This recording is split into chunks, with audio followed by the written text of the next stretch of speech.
Wagwan, everybody. Welcome to the Dis Affamie History podcast, where we'll be speaking about history and as well family history and how history relates in terms of Caribbean people for the present as well as in the past, and how in the past what that does and brings forth for what we are going through at present and what we can learn from our history, from our family, and take that moving forward. So I do hope you enjoy the podcast. And if you like it, please ensure to subscribe, like, and review. Thank you. Welcome back to Dis Affamie History Podcast. I'm your host, Wendy Aris, where we center Caribbean voices, lived experiences, and the knowledge that shapes our communities. Today's episode is a deeply personal one. We're talking about genetics, healthcare, and advocacy. Topics that are not only shaping the future of medicine, but also impacting our families, our communities, and our understanding of ourselves. For many of us in the Caribbean and the diaspora, navigating healthcare systems can feel overwhelming. There are gaps in knowledge, barriers to access, and often a lack of representation in genetic research and testing. And yet, these are the very tools that can help us better understand our health, make informed decisions, and advocate for ourselves and our loved ones. That's why today's conversation matters. We're joined by Dr. Carika Weldon, a leading voice in genetics and health advocacy, whose work is helping bridge the gap between science and community. In this episode, we're breaking things down in a way that's practical, accessible, and empowering. So go ahead and get your pen and paper ready, because this is one of those conversations where you're going to want to take notes. We'll be talking about genetic testing, what it means for Caribbean populations, and how we can take a more active role in our own healthcare journeys. Because understanding our genetics is not just about science, it's about knowledge, power, and the ability to advocate for ourselves. So let's have a listen. I just wanted to thank you so much, Dr. Waldon, for coming on to the podcast, Dis Affamie History, to talk about your organization, CariGenetics. And before we start, I'll just have you just do a brief introduction of yourself. Yes, I'm really excited to be here. So my name is Dr. Carika Weldon. I am a Bermudian, so I'm from a little dot in the middle of the Atlantic by itself. It's missing from many maps, so unfortunately, but we are here. You may know about the Bermuda Triangle. Yes. It's not real. I promise it's safe to come here.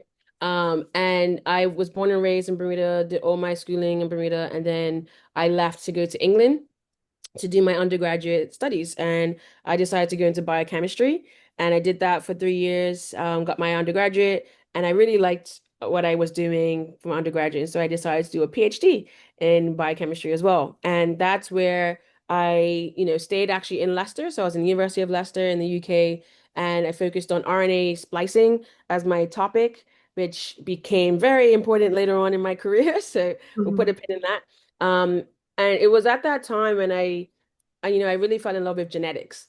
And I was just so like enthralled that like these four letters make up like this huge code that like determines everything, every living thing. And I just thought it was like really designed very well by whoever created it. And so I did my PhD, and after that, I went straight into lecturing. So I became a full-time lecturer in biomedical and medical science at Montfort University, also in Leicester. I really enjoyed teaching. I did that for 3 years. I enjoyed, inspiring the next generation, even though people thought I was a student, which I kind of was. So I was the youngest lecturer they ever had. I was 25. And so, if students would come into the room, they're like, well, where's the lecturer? I'm like, me? They're like, what? Yeah. So that was pretty cool. I really enjoyed that, but I really missed my full-time research kind of like, time. And so I decided at the end of 2018 to leave teaching and go back into full-time research. And I ended up at the University of Oxford in their Genomics Centre. And I was in charge of a particular technology that I had to run and do all the projects for. And I was a project manager. So anyone at Oxford who wanted to do any sequencing on that machine had to come to me. I would help them design their projects, and then I'll do it for them. And again, teaching those who needed to be trained how to do the sequencing. And so, yeah, I thought, that was the pinnacle of my career, to be honest. I had a nice little pink bike with a basket. I would ride to work every day. And then, I love tennis. So it was like a tennis court on the way home. So I would stop and play tennis. And I thought that was it. And Oh, then wonderful. 18 months into that, we Hmm. had COVID. So Yes. again, the big pin I put in there about RNA. So this has became relevant that I'm actually the only Bermudian that has a PhD in RNA science. So I get called back home to lead COVID testing, lead the national strategy, create the government's PCR lab, and be a science advisor to the premier of Bermuda. So I was like, ooh, okay. So, I love my country of Bermuda and I felt like, I'm trained to do this, let me give back. And I went back right away. And actually, I think it's around coming around about the day where I got the initial phone call. I think it was like the 23rd of March. That's like the anniversary of the phone call. It's like, hey, come back. And so yeah, I went back home and set up the government's lab. I trained all the young people how to do PCR testing. And we did about 99% of the country's COVID testing the entire time. And it really opened my eyes because again, I came from working at Oxford, doing sequencing every day, coming back home where we didn't have any capacity to do that, and wider in the Caribbean where we didn't have really anyone that could do that sequencing. And it was relevant because we need to know which strain of the virus we were dealing with, right? So that actually was directly helpful in contact tracing to know which strain was passed on to whom, so you know where it was going. So that was really frustrating for me because I knew what to do, but I didn't have the materials and the machines to do it. And then the next part was the vaccine, right? Again, I'm the RNA scientist, so I have to be explaining the RNA vaccine to everyone. And in Bermuda, we had a really clear difference between white Bermudians. Hmm. 90% of them signed up week one, they were good, they were ready to go, versus black Bermudians. And it was like 50-50. And they were really on the fence. And when I would speak to them, they would say, well, we don't know if this is safe for people like us. This hasn't been tested on people like us. And, I felt like the bearer of bad news. And I was Hmm. like, none of the medication you're taking has been tested on people like you, and they're like, what? I'm like, yeah, this is not just a COVID vaccine. This is medicine in general. And you could just see the sheer fear really of the thought that they've been taking medication that hasn't really been tested for people like them. And I knew at that point, like, I have to do something about this. And I Hmm. decided that once I finished those roles of government, that I really wanted to focus on understanding Caribbean genetics more and being able to not just make sure we're included in clinical trials and you know the way that drugs are designed, but also to make genetic testing more available for our communities because precision medicine is steaming full steam ahead and we're not even on the tracks, right? We're not Yeah. even on the train. And so that's really why I created CariGenetics. It's short for Caribbean genetics, I promise, not for Carika genetics. Yeah. My genetics is not that interesting by itself, just a coincidence. But, I created CariGenetics for that reason so that, we can empower our communities on what makes us different because we're not all the same and one size doesn't fit all when it comes to medicine, and we need to know what those differences are so that we can advocate for ourselves and get the right care. So that's really my background. No, no, no, that's great. And of course, just going on to that, what would you be able to describe the mission of Carry Genetics in just one sentence? It's to make healthcare work for everyone. Yes, And absolutely. so, at the minute, healthcare works really well for a very small subset of people, which Hmm. is those of European descent. Like over almost close to 90% of all the clinical trials have been done almost primarily on people of European descent. And actually, I'll take it a step further on European men. So Hmm. women were excluded until 1993 in clinical trials. And so like medications like Valium and others like were never tested in women. Just because they thought that women were too, our hormones go up and down every Hmm. month and it's too many variables. And so, luckily we've corrected that wrong and we've seen the value of making sure that we have clinical trials in women because there are some differences that need to be captured. And now it's time to really capture that ethnic difference. Yes. And so we want to make sure that, medicine is for all of us and not just for some of us. Absolutely. And would you be able to just kind of walk us through the types of genetic testing your company offers, like Ancestry, health risk screening, and pharmacogenetics, and of course, rare disease panels and carrier testing? Yes. So when I launched the company, the first thing we got was, can you do an ancestry and paternity test? And I'm like, okay, that wasn't what I had in mind, but okay, if that's what the people want. So we do offer those, we offer an ancestry test, and we're actually not just offering a test, we're looking at developing it as well so that we can actually get more like resolution in the Caribbean. So that's like our long-term goal. So the more people that do the test and sign up, we can build that out. And then we also offer paternity, which actually is very popular. What we found is that people want to know, not necessarily for court, but small islands, Yes. it's a bit difficult to have that privacy. And so people can take the test at home. They do that. We send it out confidential, and we give the result back in a matter of weeks. So yeah, we have those. But what we really have leaned into is wellness genetic testing. So, a lot of people think of genetics, they think, am I gonna get cancer and die, or who's my family? And it's like that is what genetics can tell you, but it's essentially almost like a cooking book, right? Or like a manual for how your body operates. So even day to day, like how you should exercise, what foods really work best for you, how your body processes different medication, like it's all in the manual, right? And Mhm. so offer those tests, and what it does as well is help people to look at genetics beyond just cancer and paternity and ancestry. So we have those. So we have like a new test actually that's called My Wellness. If you go on our website, and it gives you over 180 different traits around fitness, nutrition, skincare, personality. Yes, there are certain traits about you that you were born with, as well as can hint at certain, disease risk around like diabetes or cardiovascular disease risk. And it also, we have a test that can tell you how old your body is. Yes. Because how old you're on the calendar is one thing, but Mhm. how well have you been taking care of this machine, this body of yours actually will be seen in your DNA. And so we're seeing a lot of interest in that test. But in addition to that, we also have more what we call like more clinical tests. We have a test that tells you your risk of prostate cancer for men, breast cancer for women, a number of cardiovascular disease, Alzheimer's is a big interest. So it's just a cheek swab, and you get results to tell you, look, are you in the high risk category or not? Is this something you should be worrying about or not? We also have a test that tells you, and it's my favorite one, called pharmacogenetics. It tells you how does your body metabolize over 200 different medications. And this, I think, is probably the crux of where like precision medicine kicks in.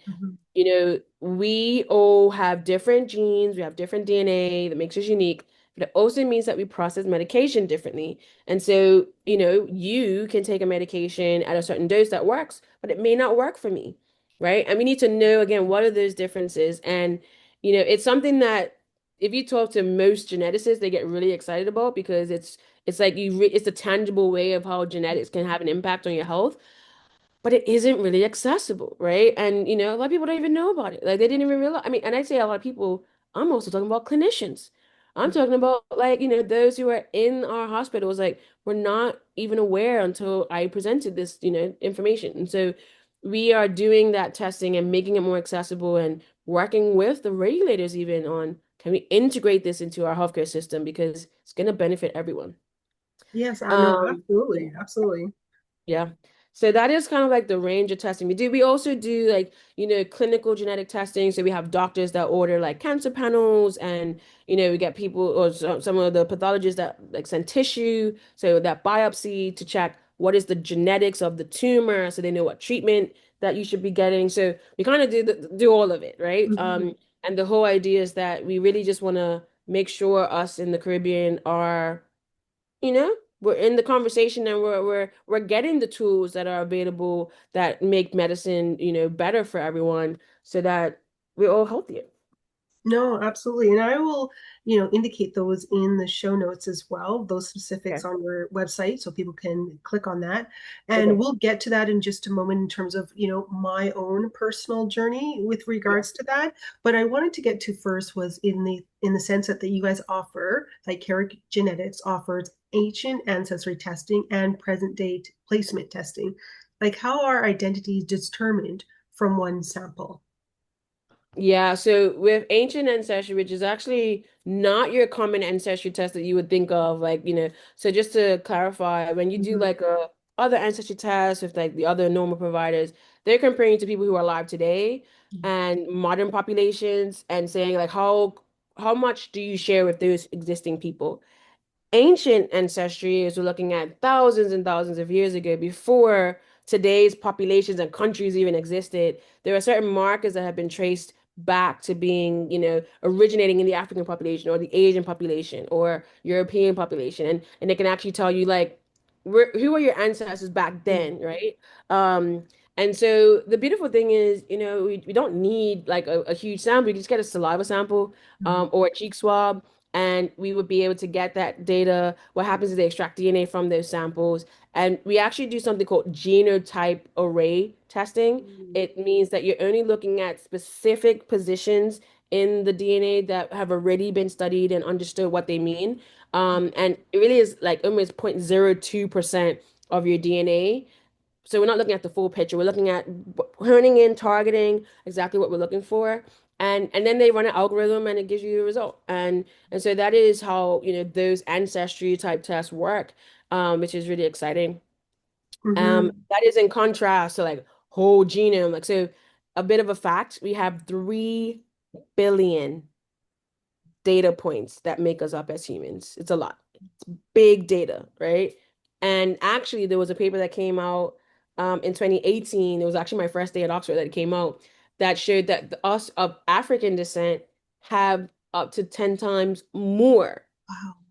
data or genetic material than our European counterparts. So all of that data is instructions, remember? Mhm. So Mhm. there are a lot more instructions that we have for our African descent. Yeah. I don't think we've figured out what it all says yet, but there is something there, and we need to appreciate those differences and be able to understand what they are. Absolutely. And what would be the databases are that your company compares against? It's an excellent question. So for modern ancestry, we actually go against something called the 1000 Genome Project. Mm. The reason we chose that is they took 26 populations from around the world, but they included Central and South America, which is missing and is obviously more indigenous populations and was missing from some other databases that we looked at. And so especially for the Caribbean, which is a mixture of European, African, and indigenous, it was really important that we actually made sure that we had that indigenous kind of comparison. And so, we can find out how much you are of, from Peru or Colombia or Puerto Rico or Mexicans and so, that is a really key piece. So yeah, the 1000 Genome Program is our modern ancestry kind of reference database. For everything else, there have been loads of awesome scientists that have done the work on like specific traits. So usually like a scientist work will focus on, I don't know, how your DNA can tell you if you have bitter taste or not, right? Like that's a whole career for someone. And what we've been able to do is aggregate all of those kind of interesting traits that have scientific evidence and put it together in one nice wellness report so you can actually just get the test and be able to know what do you get. And we give it back to you in our CariGenetics app, Mhm. free to download. You can go on the App Store or Google Play now and get it. And you can actually get a predicted biological age score based on your lifestyle. Right, so we'll give you a bit of an insight. But yeah, so that's how we do the wellness testing. For all of the clinical testing now, there are clinical standards, right? So we are aligned with any other clinical lab that does that. We actually did a validation, and I was super appreciative of Dr. Marie Claire King. She's actually one of the people that discovered BRCA1, right? So she still has her lab at University of Washington, and they heard about what we were doing and wanted to help us get set up. So they sent us a bunch of samples blindly. We didn't know who was who that we had to test, and we had to get the exact same answer that they got. And we passed with flying colors, 100%.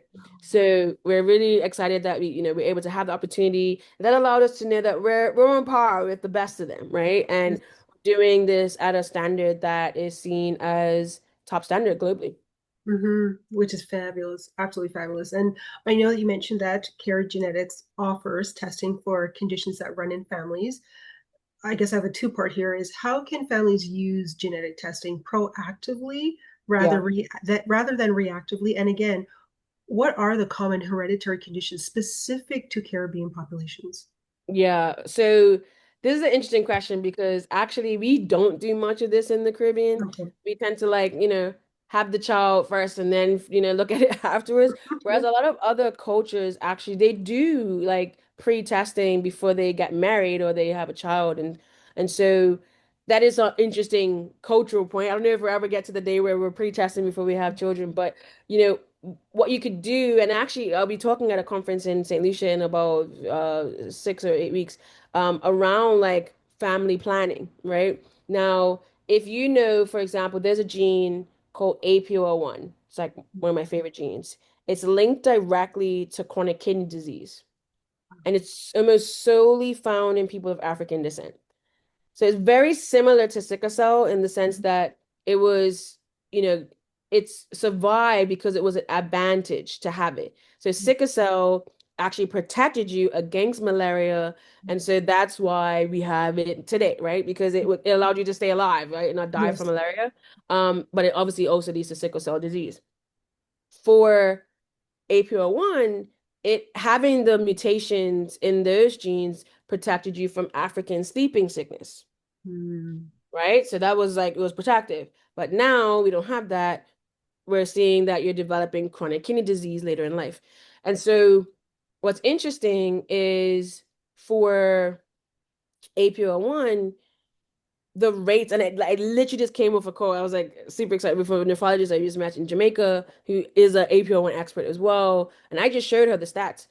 We have like the highest rate of carrier status of these mutations in the world. And I mean, the average rate of carrier status in Africa is around 30% in the general population. The lowest we tested six different islands. The lowest we have is 54%, right? Like what's almost double. I mean, the highest is Yes. 65%, like more than double. And so it's really interesting because again, the question would be, well, if I know I'm at high risk of this CKD, and you're a high risk, maybe we don't have a child, or if you are carrying two bad copies and I'm carrying none, then I know that none of our children will have two bad copies because that's just how inheritance works. So we're good. So, that is a big one. Similar for sickle cell. I think that's probably one of the most obvious Hmm. ones. We Yes. are high carriers of that. And actually those two things intersect as well. Sickle cell and chronic kidney disease, they kind of enable each other, unfortunately. Um, and then you've got, we have some of the highest rates in the world for breast cancer. That's led by BRCA1. I mean, Bahamas had 28% of the breast cancer patients that had a BRCA1 or BRCA2 mutation. Highest in the world. It normally you think is 5 to 10%, 28%. Um, so, I mean, I don't know if we'll get to the day where, people are genetically testing before. I Hmm. will say I have been tested. I do not have any children yet. I will be testing whomever I want to have children with Yeah. because I want to know. But it can definitely be at least informative of what may come down the line, Yeah. right? Like at least you're informed and you're prepared for what is to come. But we do unfortunately have for certain genes, just a lot of people have it. So Hmm. even if you did try to find, it would be probably too difficult to find someone that wasn't a high risk. So yeah, that looks at like rare disease testing and there's carrier testing tests that, you know, can really be quite informative and help you with just planning and knowing what's coming. Yeah, no, definitely. And not only that, like even when you are doing your family research, because I know I had to kind of map out looking at death records of what people had, passed away, what conditions that they had. And of course, using that kind of like as a step for the family doctor, kind of look at that information and decide. So, Yeah. but in my own journey, with a loved one where it took 7 years to receive confirmation on a rare genetic disorder, what is the typical turnaround time if families were to use CariGenetics, and how does early testing potentially change outcomes? So that is a really good question because I think this is where we stand out. Yeah. And not just stand out like from a Caribbean perspective, but even globally, I've been told Yes. like this Yeah. is people we've put it this way, we've gotten samples sent from Australia, Hmm. right? So we tend to actually give results back in 7 to 10 business days. Wow. Right? And the reason why we can do that is a combination of the fact that, we have the technology ourselves, we have it locally, and we're dedicated to this. But also the technology that we have, and a bit of a shout out to Oxford Nanopore, allows us to do a test really quickly. We've done this before. We've gotten a blood sample in the morning, and we've had it on the sequencing machine that afternoon and had a result the next day. Wow.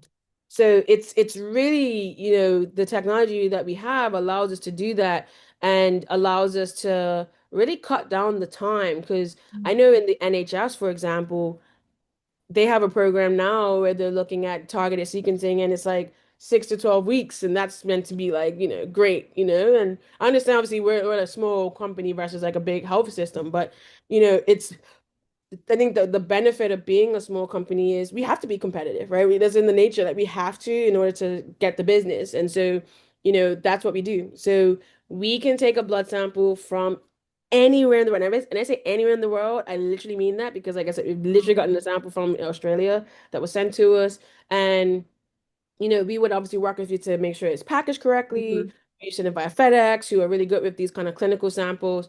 And as long as we get it within a week or so, like 7 to 10 days, like it's good. The difference here is, when you go to your doctor for like your annual physical and you get like blood work, a lot of those tests are time sensitive. So like as soon as you get the blood drawn, it has to be done within like a certain amount of hours.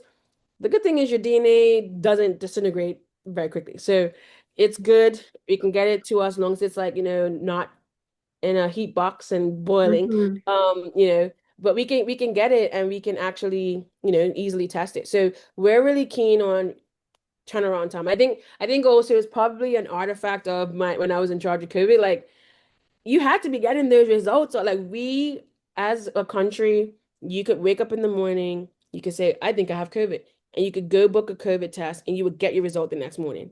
That was how it was in Bermuda for majority of the time. The only time it was a little longer was when we had like the big Omicron outbreak, Mhm. but we were 2 days behind, right? But compared to, I know there were some other places that you had to wait a week.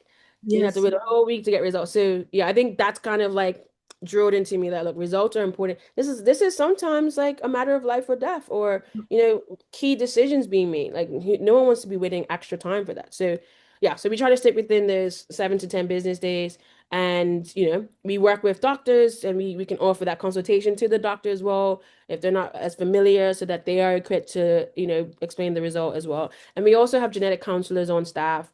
So someone that can actually explain the risk. So even before you take the test as well, you know, we tend to have you talk to the genetic counselor so you know what to be prepared for. Yeah, no, absolutely. Because there was different tests, and as I said to you before we were recording, is that many of these tests would have a turnaround time of about 4 months because they weren't done here in Canada. We either Right. had to ship them to either the United Kingdom or to the United States because that's where they had, I guess, the ownership of that particular gene or condition that they were researching on. So it was Wow. just phenomenal to know, especially the last one where that one took 4 months to get the final answer. Wow. Yeah, no, that is just way too long. Yeah, yeah, exactly. And again, on another personal note, is that again, this particular family member, was given Haldol by injection, and it had absolutely no impact on them. Does CariGenetics offer testing that evaluates how some drugs are metabolized in the body? And of course, what is pharmacogenetic testing and why is it important? Yes, so we do. The answer is yes. It's Mhm. called pharmacogenetics. Our test is called Meds for You. Okay. You go carigenetics.com/meds for you, go to the page. We actually have a sample report on there as well. So you actually get to see all the drugs that are tested. Haldo is in the list as well. Yeah. Actually, funny enough, pharmacogenetics, which is a combination of pharmacology or pharmacy and genetics. So it's Mhm. looking at the genetics of how medication affects you. Um, was first actually, kind of described in psychiatry medication. Yep.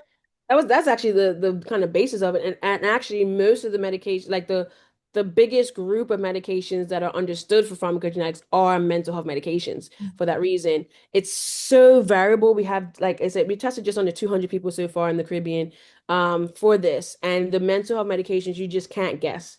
Like you need to do the test because you just can't predict what the best one is, right? And there are clear, results where this one stay clear, but this one will work. And Exactly. so we're working with, some of the psychiatrists in the region and, different organizations to say, look, let's actually implement this because these are actually global standards of care elsewhere that we're not using. And I know for, some of the psychiatrists I spoke to in Bermuda, they shared you could be on a depression medication for 2 months until they know it's not working. Exactly. And then they try another one, and then that's another 2 months. And then sometimes it's like 6 to 8 months before they get one that actually works, Yeah. right? And if we could skip all that and from the first time give you the right one that we know is going to work based on your genetics, that's going to be way, way better. So yeah, it's something that we offer. You can order it yourself online, Mhm. but we are engaging a lot with pharmacists and doctors to educate them and if you did want to like, get the test yourself, we can obviously give you the result, but we also can offer a consultation as well. And again, we offer that if you want to, bring your doctor into the conversation. What we're finding is that what this is doing is putting the power back in the patient's hand, right? So that you have the information and you can go to your doctor. And, we get a bit of mixed reviews from patients on what their doctors say. They're like, well, what's this? But some are very interested. Mhm. Doctors are very busy, right? They're not going to have time to become experts on genetics, right? We don't expect that. And so we're here to kind of help with that. But yeah, pharmacogenetics is one of my favorite tests because it's instantly beneficial today, Yeah. right? To know exactly what you should and should not be taking. And even if you don't take medications, at least you have the information for when it will be relevant. Yeah. No, absolutely. Because I mean, what you mentioned in regards to doctors not having the time, I mean, again, with this, with the person that I'd taken care of, he had an adverse effect to a particular medication. And the advocacy that you have to do to try to remove that particular medication off their profile is quite challenging. And not everybody's going to be up to the task to be able to Yeah. challenge back the physician to say, we need to take this off. They're obviously having the adverse effects. This is not working. And then, of course, having to go back through all of the testing that they've done and Yeah. how all of that to be reinterpreted. But again, you really have to challenge, and not a lot of people are going to be in that position to challenge the physician to say, okay, this is what we need to do.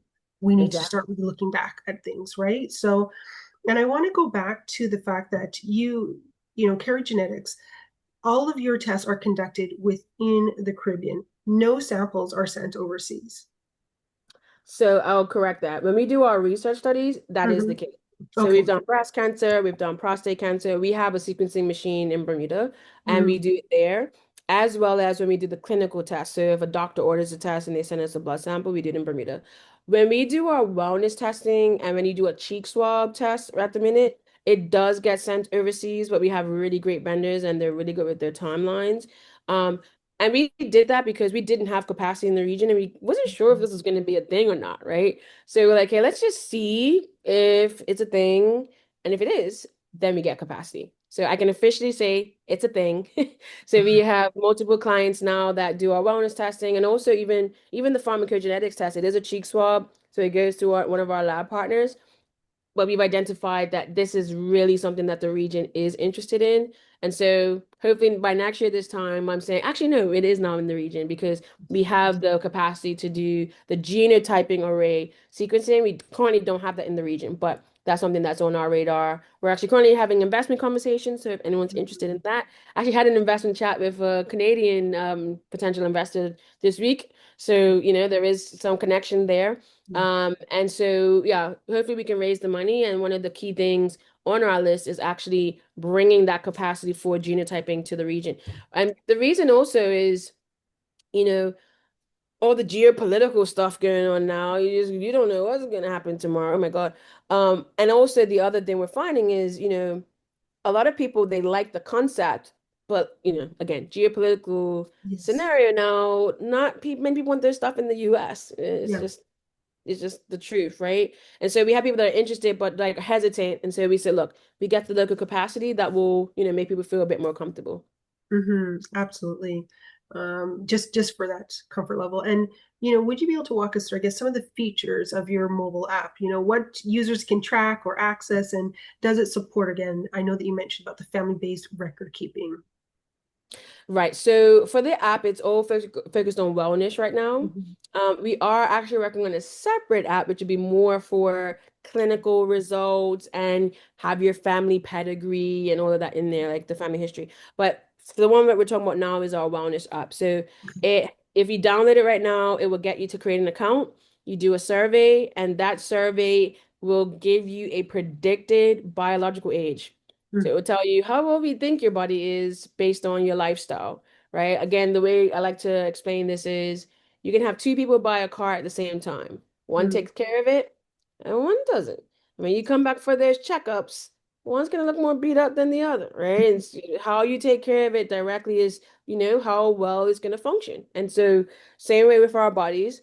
And I think the key is here, there's so many like fitness fads and diets and like omega-3s and like mhm, you take all these supplements and like there's just so much, right? But it's like, is it actually working? mhm, Like, is it working for me or not? Is my lifestyle good or bad for me right now? And is it actually all making sense? And so we see the biological age test as like almost like a litmus test to say this is how what all of you're doing is impacting your overall longevity and your aging. And so I've done it. I was like one of the first ones. I was a guinea pig. I was so nervous because I know I can exercise more and I could probably eat a little better. But actually, I came out 5 years younger. wow. So I am very, that was like the best week of my life last October when I found that out. And so it's like, okay, yeah, I'm not doing too bad. Like I don't drink, I don't smoke, I Mhm, do rest as much as I like sleep, it's yes. good. So these all these things are, yeah, I'm not doing too bad, right? And I think that's another thing, like maybe for another talk, is like we are so hard on ourselves, I think, when it comes to our lifestyles. And we think that we're not doing enough because it always feels like the bar is being moved, right? Like Yes, even like with exactly. beauty standards is very similar. Like you feel like it's always the bar being moved, but actually, just doing okay, Hmm. So like Hmm. I have to say to myself, you're not doing too bad, Rika. This is not too Yeah. bad, And don't be too hard on yourself. So yeah, so that test is like really, really, really exciting. So getting that kind of predicted biological age gives you some insight. You can also, ready for it, you can scan your face and it will tell you how old you look. Amazing. And it will give Amazing. you it will give you like some, kind of scores on the health of your skin. Hmm. Right. And so we find people will quite like that. And you can do Yeah. it over and over and over. And, when you wake up or when after you went on a holiday and you can see if it's any different. But we find people quite like that because it's an instant result as well. Yeah. Now Exactly. that's what you get for free in the app. In order to get all the wellness results, you have to do a saliva sample that you have to pay for. And once you get that, you get the whole kind of 180 wellness traits and your biological age. And also within the app, we have an AI. So just to clarify, it's a health coach. It's not going to the internet and it's not like iRobot in your phone. No, no, it's not going to take over your phone. It's literally just there to help you digest the information. And you can Hmm. ask it questions. Like you can say, look, give me a action plan based on my results, and it will tell you what to eat, what to do, what food to cook, and kind of just helps you to digest the information. No, which is fantastic. And the other thing is, would people in the diaspora outside of the Caribbean be able to access CariGenetics testing? Yes. So we actually can ship to Canada. We've done that before. We actually have a partner of ours that is, so what we do is we like to partner with people on the ground. Hmm. Um, we can partner with anyone in Canada. So if anyone's listening, I'm like, I kind of like that. Reach out to us. We have a product partnership program where essentially you become an official CariGenetics partner. You get a discount on all of the tests. based on the retail price, you get a discount, and then you can put your markup on it. We would ship the kits to you, and then we would help you to get them back to the lab where it needs to be tested. If anyone's interested, we'd love to do that. But yes, we are open. Again, our mission is to make healthcare work for everyone. Yes. So no matter who you are, no matter where you are, we would love you to have access to this information. And we're having these conversations in Europe, in different parts of Africa, and we would love to have this conversation in Canada if anyone's interested. Oh no, absolutely. Canada, the United States, United Kingdom, that's where the majority of the listeners are, as well as Australia. So Right. absolutely. And again, why would it be, I guess, most important for people to understand their genetic testing when it comes to, of course, medical history versus Yeah. ancestry identity? So I like to kind of think of them together, right? So if you think of, okay, let's say ancestry, Mm-hmm. you have four grandparents. You have eight great grandparents. You have 16 great grandparents. And you just keep going back and back and Mm-hmm. back, right? You are the culmination of thousands of people all in one, right? And in a similar way, as they're giving you their ancestry and they're giving you pieces of them that make up who you are and your identity, they've also given you traces of them that impact your health, Yeah. right? And so it's like actually understanding your ancestry and where you come from directly has a benefit on understanding what are your health risks. Because actually, depending on where you come from, there are more risks in certain areas than others. And Mm-hmm. understanding that is really key. I mean, it was some interesting convos when we did our prostate cancer study because we had a range. I think we had like the youngest man was like 22 all the way up to I think it was like 84, 85. So it was a huge range. Now, obviously the younger ones, because we do ask where your parents are from and your parents' parents, they were able to answer. When we got to some of the older men, they Mm-hmm. didn't know. Some of them had never met their grandparents, or they didn't even know like if they ever had any disease. Like that wasn't talked about, right? Like they just knew their dad died. They didn't know what from. And a lot of the men we spoke to kind of after we spoke to them, they realized we need to talk about this more because if I have a condition, like say I have prostate cancer, my sons or my nephews or anyone in the younger generation should know that because then they may also be a higher risk, right? It's not just about me. And I think, that was a really clear picture that was, evident to me is we didn't talk about these things before. It was taboo, right? Yes. Like you Yeah. don't talk about anyone getting cancer, just like, yeah, dad died. No one's saying what from. And but when you started to piece it together and they quote that one aunt that had the family history. Yes. There's always that one aunt that she knows everything about everybody. And they were like, hey, what did dad die from? What did uncle die from? And we're like drawing it out. And then, we finish and they're like, oh, yeah, this actually is quite a lot of people with prostate cancer or breast cancer in our Yes. family, and becomes apparent that you probably should be thinking about this. So it's like having that bigger picture and piecing all Mhm. the pieces together is so important because it's not just about you. What Yes. you have, you may share that same risk with someone else in your family, and it'd be better for them to know earlier rather than later. Hmm. No, absolutely, because I've definitely seen it in researching and coming across and talking to a number of folks in the family, especially when you mention about prostate cancer, because there was a Mhm. branch where all the brothers had prostate cancer, which I was just like blown away over. And then, Yep. of course, our great grandfather who had pernicious anemia and the effects of him having pernicious anemia and all the other generations after that, how it exploded in terms of autoimmune diseases within the family. So it's quite important and uh, just blows your mind as well. And the other question I wanted to ask is CariGenetics, is it part of the Global Genome Project or any other international initiatives? So we are part of AC3, which is the African Caribbean Cancer Consortium. Mhm. So there's groups of scientists in the US, in the Caribbean and Africa, all focused on understanding cancer and those of African descent. So we're part of that.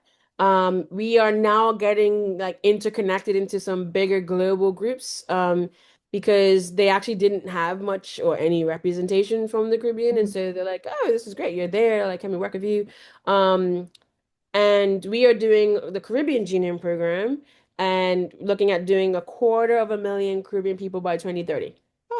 So that we can understand the region and have that from multiple different islands and really get that data so we understand what does it mean to be Caribbean, right? Because what we have seen from the data is if you take a someone who's African American, although we do share some, obviously, Yes. key features, because we've been isolated on these small islands for 400 years and our gene pool has been limited and the environment's a little different, actually it changes a lot of the rates of certain things, right? And so even like I mentioned with APO1, their rate of APO1 in African Americans is way lower. Like I think it's in the teens versus ours, which is like 54%, right? So it's what does that look like for us in the Caribbean? And through the Caribbean Genome Program, we've been kind of learning best practices from the other big genome programs like, Genomics England and the Emirati Genome Program and all of us in the US and Our Future Health in the UK.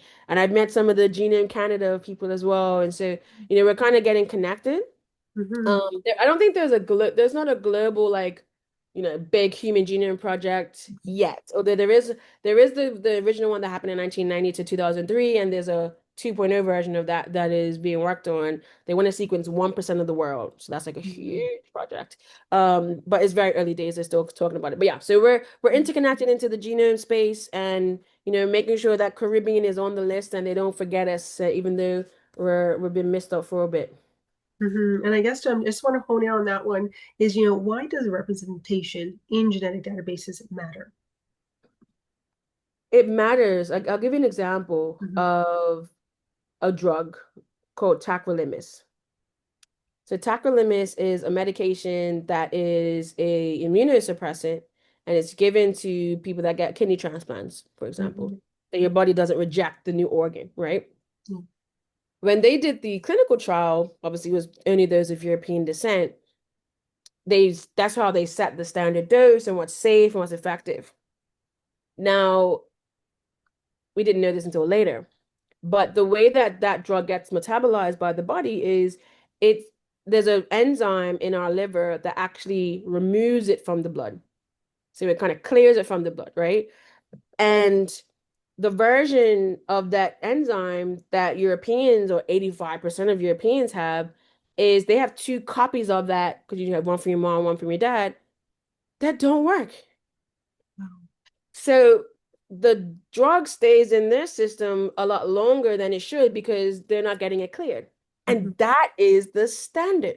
So the moment you have one copy that works, let alone two, it's going to clear from your bloodstream way faster. Hmm. And so, this is now official, like, recommendations. But if you have any copy of that gene that works, which we tend to have in us of African descent, you need double the dose from the beginning, sometimes 2.5 times more of the dose. And so I think that's probably the most powerful example where had they had that representation in the clinical trial, they would have realized that actually those of European descent were the abnormal ones. They're not the normal version. They were the abnormal ones, and they shouldn't be used as a standard to set the dose. It should have been those who had two normal working copies, right? And so I think, we don't know this until we start testing, and it's important that we are represented not only so that the data works more for everyone and is safe for everyone, but also we need representation on this side as well. So like those who are in the conversation, like myself, other geneticists, other clinicians, because the other part is that there are certain sensitivities and certain cultural sensitivities that get completely missed and overlooked if you don't have that representation in the team that's designing the studies or doing the outreach. Um, and ultimately, what does that lead to? It leads to less people being healthier. It leads Yeah. to more people not getting involved. I mean, we have this whole existing valid I wouldn't even say it's a fear, it's a trauma, right? Of our Mhm. people that have been misused by medicine, right? Yes. The whole Henrietta Lacks story, which rings true even to today, because the family just won another lawsuit from Novartis, so they got more money. But we've been misused and taken advantage of, right? And so it's really important that we are now at the table and we're designing these studies and making sure that we are advocating for our people, but also that when new medicines come out, that we're not missing out. Because I Yes. mean, one of the kind of defaults is, well, yeah, let's just never get involved because it's not safe, but then you're missing out on all the advancements, right? Like we have the first, people that have been cured from sickle cell, Mm-hmm. right? But Yeah. that wouldn't have happened if they didn't commit to doing the studies and the science. And so, we have to make science safe for everyone. I think that's a key thing, and that's something we're trying to do is in order to make healthcare work for everyone, Yeah. we need science to be safe for everyone. Safe meaning they're happy to join a clinical trial and they're happy to be involved in the science because we don't unfortunately have that right now. And, we need to fix that. Mm-hmm. No, absolutely. I would agree with you on that one. And, what were I guess, some of the safeguards that are in place regarding data privacy and, of course, consent? How do you address, again, you just talked about the historical mistrust in Yeah. medical research within Caribbean communities. Yeah. I mean, a big piece of it is, since that situation, so since Henrietta Mm-hmm. Lacks, that kind of speared the whole industry to say we need to have standards, right? People need to give informed consent to Mm-hmm. use their data. Like you can't just like go up, like, this is a great idea, and not ask them and have it in writing. So there are like international standards now that we adhere to. From a data privacy perspective, there's actually a mixed bag of, where the countries are in the region. Some don't have a national policy, some do. What we decided is to be GDPR compliant.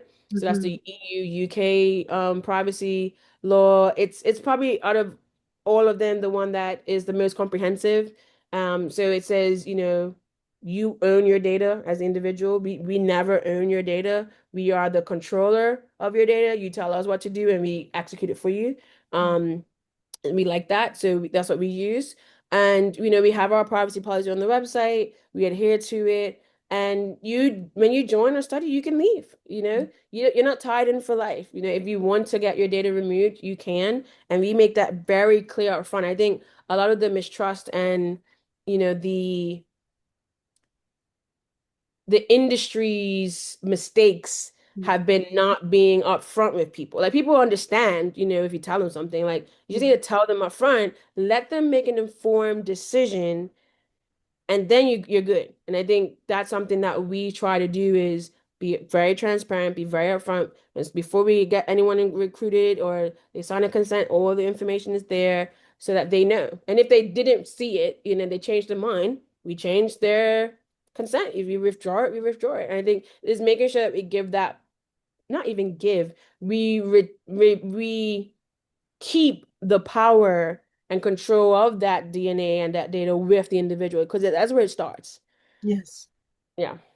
Yeah, exactly. And again, if someone is hesitant about genetic testing, what would you say to them? I would say, feel free to reach out to us. We're happy to have that conversation with people. I've actually done interesting like some talks to like families. Like they had like family like gathering and I like did a Zoom call to all the family or they were all over the place, but we had a call. So, have to have the conversation. And if you're interested, I would say out of all the tests we do, probably the least scary one is the pharmacogenetics one because it's not telling you risk of disease, it's not telling you how old you are. It's just telling you these are the medications that work or not work. And then you can see, is that, how do you feel about that? Mhm. Um, and then if you want to add more, you can. So yeah, or ancestry, right? That's another interesting one. Although I was told that, some people's results was questioning who their father was, so that's a risk as well. Yes. Obviously got a big chunk of an ancestry you didn't know. It's like, oh, maybe this is not the right people. So, but again, we do offer that testing, but we don't do that analysis unless you give us written consent. Yeah. That's a key feature of it all. Hmm. They have to have ownership on that. And, Dr. Weldon, what do you hope CariGenetics will look like in 10 years? I know you gave us a bit of 2030, but what do you foresee that this company in the direction that it's going to in the next 10 years? I see the Caribbean being right on par with everyone else in terms of, precision medicine, access to genetic data. I see us doing more clinical, not even more, clinical trials in the Caribbean, because that's a big thing that we're missing. If you join a clinical trial, you have to travel to the States. We want to have that local, and yeah, that, everyone's empowered, that they have this information, and that we're not scared that we are valuable and we should be paid for this valuable data. Like, a whole biotech industry in the Caribbean is really my goal. So yes, CariGenetics, we are probably one of the only companies doing this right now. But in 10 years from now, there should be more. There should be a whole host of companies. Yes, we would have led the industry, but we want to inspire other entrepreneurs in this space because there's a lot to do. There's a lot to do, and we cannot do it alone. No, absolutely. It's a huge undertaking. And, Dr. Weldon, this has been a great discussion. And what would you have as your final thoughts? What message would you like to leave Caribbean families and, of course, in the diaspora about health, ancestry, and empowerment? I would say your DNA is your manual. Yeah. Let's read it. Let's read it. Let's use it to live a healthier, happier life. And yeah, let's dig in. Yes. Absolutely. No, thank you so much for coming on and speaking to this, because this is more important than I think most people realize, and not only until they get to a health situation, then it becomes even more so at the front of the table. But I think it should be part of a discussion, throughout, because it does end up being a discussion when you do start going to family doctors and having those discussions, and they want to know what's on your maternal side and what's on your paternal side. Yeah. And starting to look at that, and yes, to be able to work with you as it has been in my case. So thank you for your time, for coming on, speaking to this, and speaking about your organization, CariGenetics. And I'll put all of the links in the show notes so people can be able to connect and do what they need to do for this. But thank you. I really do appreciate your time. Thank you for having me. Perfect. As we come to the end of today's episode, I hope this conversation has given you not only information, but also a sense of empowerment. Genetics can sometimes feel complex or even intimidating, but as we've heard today, it is also a powerful tool, one that can help us better understand our bodies, our risks, and our options. And most importantly, it gives us the language and knowledge to advocate for ourselves within healthcare systems that don't always center our experiences. I hope you were able to take notes, reflect, and maybe even begin thinking about the next steps in your own health journey. All of the resources and links to genetic testing that were discussed today will be included in the show notes, so be sure to check those out and continue learning. Thank you for listening to DisFME History Podcast. If this episode resonated with you, share it with someone who needs this information, because knowledge like this can truly make a difference. Take care, walk good. Until next time. Hoped you enjoyed this episode, and if you did, please make sure to like, follow, subscribe, and write a review for the episode wherever you listen to your podcast. Thank you.